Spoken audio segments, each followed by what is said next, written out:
Hello friend, मैं lucky Kumar L के class में आपका स्वागत है। आज इस वीडियो में हम आपको भूगोल के चैप्टर नंबर 6 मानचित्र अध्ययन के बहुत ही महत्वपूर्ण ऑब्जेक्टिव क्वेश्चन बताने जा रहे हैं, जो कि मैट्रिक परीक्षा में बार-बार पूछे जाते हैं। तो दोस्तों, एक भी क्वेश्चन को स्किप नहीं करना है, वीडियो को शुरू से अंत तक देखना है। वीडियो को लाइक, सब्सक्राइब जरूर करें और बेल आइकन दबाना ना भूलें। तो चलिए स्टार्ट करते हैं आज का पहला क्वेश्चन। क्वेश्चन 1, पर्वतीय छायाकरण के अंतर्गत ढाल को प्रदर्शित किया जाता है। यहाँ बताना आपको पर्वतीय छायाकरण के अंतर्गत ढाल को प्रदर्शित किया जाता है। ऑप्शन ए, समतल रेखाओं से, बी, खाली छोड़कर, सी, हल्की आभा से, डी, गहरी आभा से। तो पर्वतीय छायाकरण के अंतर्गत ढाल को प्रदर्शित किया जाता है तो गहरी आभा से किया जाता है। यहाँ पर राइट आंसर ऑप्शन डी, इसे याद रखना होगा।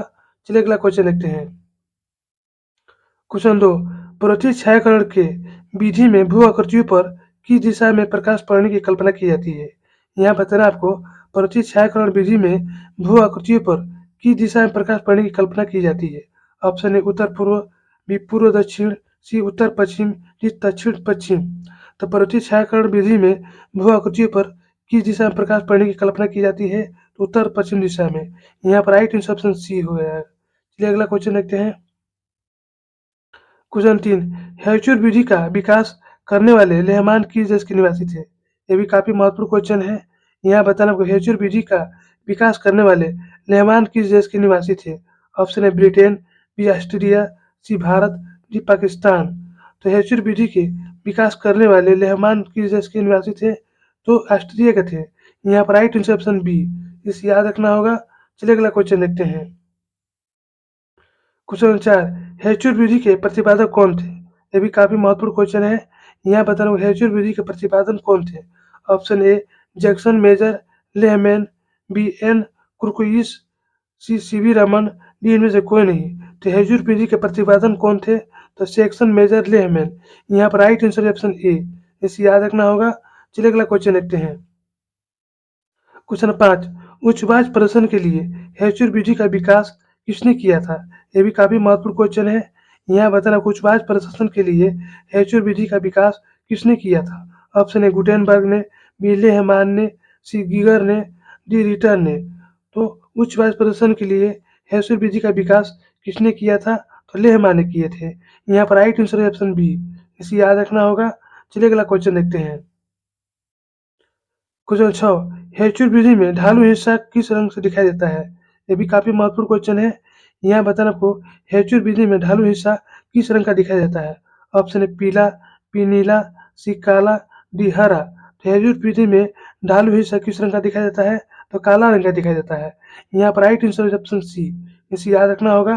चलिए अगला क्वेश्चन देखते हैं। क्वेश्चन 7, यदि समोच्च रेखाएं दूर दूर खींची गई है तो किस प्रकार का ढाल प्रदर्शन होता है। यहाँ बताना आपको यदि समोच्च रेखाएं दूर दूर खींची गई है तो किस प्रकार का ढाल प्रदर्शन होता है। ऑप्शन है खड़ी ढाल, बी, सागर ढाल, सी, सीढ़ी नुमा ढाल, डी, धीमी ढाल। तो यदि समोच्च रेखाएं दूर दूर खींची गई है तो किस प्रकार का ढाल प्रदर्शन होता है, तो धीमी ढाल का प्रदर्शन होता है। यहाँ पर राइट आंसर ऑप्शन डी, इसे याद रखना होगा। चलिए अगला क्वेश्चन देखते हैं। क्वेश्चन 8, समोच्च रेखा एक दूसरे को क्या करती है। यहाँ बताना आपको समोच्च रेखाएं एक दूसरे को, ऑप्शन है कभी कभी काटती है, बी, बार बार काटती है, सी, कभी नहीं काटती है, डी, इनमें से कोई नहीं। तो समोच्च रेखा एक दूसरे को क्या करती है, तो कभी नहीं काटती है। यहाँ पर राइट आंसर ऑप्शन सी, इसे याद रखना होगा। चलिए अगला क्वेश्चन देखते हैं। क्वेश्चन 9, किस विधि से मानचित्र काफी आकर्षक एवं सजीव दिखता है। काफी महत्वपूर्ण क्वेश्चन है। यहाँ बता रहा हूँ किस विधि से मानचित्र काफी आकर्षक एवं सजीव दिखता है। ऑप्शन है समोच्च रेखा विधि, बी, हेचुर विधि, सी, पर्वतीकरण छाया विधि, डी, इनमें से कोई नहीं। तो किस विधि से मानचित्र काफी आकर्षक एवं सजीव दिखता है, तो हेचुर विधि से। यहाँ पर राइट आंसर ऑप्शन बी, इसे याद रखना होगा। चलिए अगला क्वेश्चन देखते हैं। क्वेश्चन 10, भारत में समोच्च रेखा विधि का प्रयोग सर्वप्रथम कब हुआ था। ये भी काफी महत्वपूर्ण क्वेश्चन है। यहाँ बताना भारत में समोच्च रेखा विधि का प्रयोग सर्वप्रथम कब हुआ था। ऑप्शन ए, 1990 में, बी, 1895 में, सी, 1990 में, डी, 1995 में। तो भारत में समोच्च रेखा विधि का प्रयोग सर्वप्रथम कब हुआ था, तो 1895 में। यहाँ पर राइट आंसर ऑप्शन बी, इसे भी याद रखना होगा। चलिए अगला क्वेश्चन देखते हैं।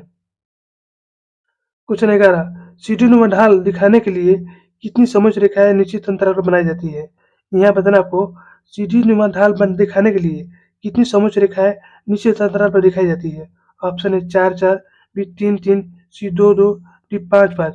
सीढ़ीनुमा ढाल दिखाने के लिए कितनी समोच्च रेखाएं निश्चित अंतराल पर दिखाई जाती है तो 2-2। यहाँ पर राइट आंसर ऑप्शन सी, इसे याद रखना होगा। चलिए अगला क्वेश्चन देखते हैं। क्वेश्चन 12, रंजन विधि में ऊंची जमीन को किस रंग से दिखाया जाता है? यह भी काफी महत्वपूर्ण क्वेश्चन है। यहाँ बताना होगा रंजन विधि में ऊंची जमीन को किस रंग से दिखाया जाता है? ऑप्शन है भूरा रंग से, बी लाल रंग से, सी पीला रंग से, डी नीला रंग से। तो रंजन विधि में ऊंची जमीन को किस रंग से दिखाया जाता है? तो भूरा रंग से दिखाया जाता है। यहाँ पर राइट आंसर है ऑप्शन ए, इसे याद रखना होगा। चलिए अगला क्वेश्चन देखते हैं। क्वेश्चन 13, रंजन विधि में नीची जमीन या मैदान को किस रंग से दिखाया जाता है?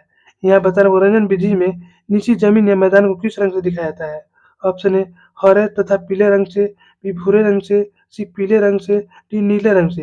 तो रंजन विधि में नीची जमीन या मैदान को किस रंग से दिखाया जाता है? तो हरे तथा पीले रंग से। यहाँ पर राइट आंसर ऑप्शन ए, इसे याद रखना होगा। चलिए अगला क्वेश्चन देखते हैं। क्वेश्चन 14, रंजन विधि में अधिक ऊंची जमीन को किस रंग से दिखाया जाता है? ये भी काफी महत्वपूर्ण क्वेश्चन है।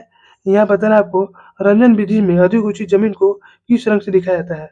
ऑप्शन है लाल रंग से, बी पीले रंग से, सी हरे रंग से, डी गाढ़ा भूरे रंग से। तो रंजन विधि में अधिक ऊंची जमीन को किस रंग से दिखाया जाता है? तो गाढ़ा भूरे रंग से। यहाँ पर राइट आंसर ऑप्शन डी, इसे याद रखना होगा। चलिए अगला क्वेश्चन देखते हैं। क्वेश्चन 15, मानचित्र में स्थानिक ऊंचाई को किसके द्वारा दिखाया जाता है? ये भी काफी महत्वपूर्ण क्वेश्चन है। यहाँ बताना आपको मानचित्र में स्थानिक ऊंचाई को किसके द्वारा दिखाया जाता है? ऑप्शन है रेखाओं द्वारा, बी बिंदुओं द्वारा, सी रंगों द्वारा, डी इनमें से कोई नहीं। तो मानचित्र में स्थानिक ऊंचाई को किसके द्वारा दिखाया जाता है? तो बिंदुओं द्वारा दिखाया जाता है। यहाँ पर राइट आंसर ऑप्शन बी, इसे याद रखना होगा। चलिए अगला क्वेश्चन देखते हैं। क्वेश्चन 16, मानचित्र पर समोच्च रेखाओं को किस रंग से प्रदर्शित किया जाता है?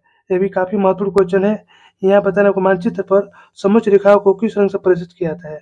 ऑप्शन है बादामी, बी नीला, सी काला, डी पीला। तब मानचित्र पर समोच्च रेखाओं को किस रंग से प्रदर्शित किया जाता है? तो बादामी रंग से। यहाँ पर राइट आंसर ऑप्शन ए, इसे याद रखना होगा। चलिए अगला क्वेश्चन देखते हैं। क्वेश्चन 17, समुद्र की सतह सर्वत्र कैसी होती है? ये भी काफी महत्वपूर्ण क्वेश्चन है। यहाँ बताना वो समुद्र की सतह सर्वत्र कैसी होती है? ऑप्शन ए असमान, बी बराबर, सी उथला, डी इनमें से कोई नहीं। तो समुद्र की सतह सर्वत्र कैसी होती है? तो बराबर होती है। यहाँ पर राइट आंसर ऑप्शन बी, इसे याद रखना होगा। चलिए अगला क्वेश्चन देखते हैं। क्वेश्चन 18, एक दूसरे से सटी सटी खींची गई समोच्च रेखाएं किसे प्रदर्शित करती है? ये भी काफी महत्वपूर्ण क्वेश्चन है। यहाँ बताना को एक दूसरे से सटी सटी खींची गई समोच्च रेखाएं किसे प्रदर्शित करती है? ऑप्शन है खड़ी ढाल को, बी त्रिकोणीय स्टेशन को, सी समुद्र तल को, डी इनमें से कोई नहीं। तो एक दूसरे से सटी सटी खींची गई समोच्च रेखाएं किसे प्रदर्शित करती है? तो खड़ी ढाल को प्रदर्शित करती है। यहाँ पर राइट ऑप्शन ए, इसे याद रखना होगा। चलिए अगला क्वेश्चन देखते हैं। क्वेश्चन 19, तल चिन्ह की सहायता से किसी स्थान विशेष की मापी गई ऊंचाई को क्या कहा जाता है? यह भी काफी महत्वपूर्ण क्वेश्चन है। यहाँ बताना को तल चिन्ह की सहायता से किसी स्थान विशेष की मापी गई ऊंचाई को क्या कहा जाता है? ऑप्शन ढाल प्रवणता, बी त्रिभुजन, सी स्थानिक ऊंचाई, डी इनमें से कोई नहीं। तो तल चिन्ह की सहायता से किसी स्थान विशेष की मापी गई ऊंचाई को क्या कहा जाता है? तो ढाल प्रवणता कहा जाता है। यहाँ पर राइट आंसर ऑप्शन ए, इसे याद रखना होगा। चलिए अगला क्वेश्चन देखते हैं। क्वेश्चन 20, विभिन्न आकृतियों का मानचित्र पर निरूपण क्या कहलाता है? ये भी काफी महत्वपूर्ण क्वेश्चन है। यहाँ बताना विभिन्न आकृतियों का मानचित्र पर निरूपण क्या कहलाता है?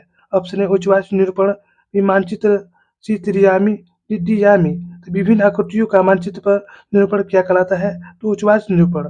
यहाँ पर राइट आंसर ऑप्शन ए, इसे याद रखना होगा। चलिए अगला क्वेश्चन देखते हैं।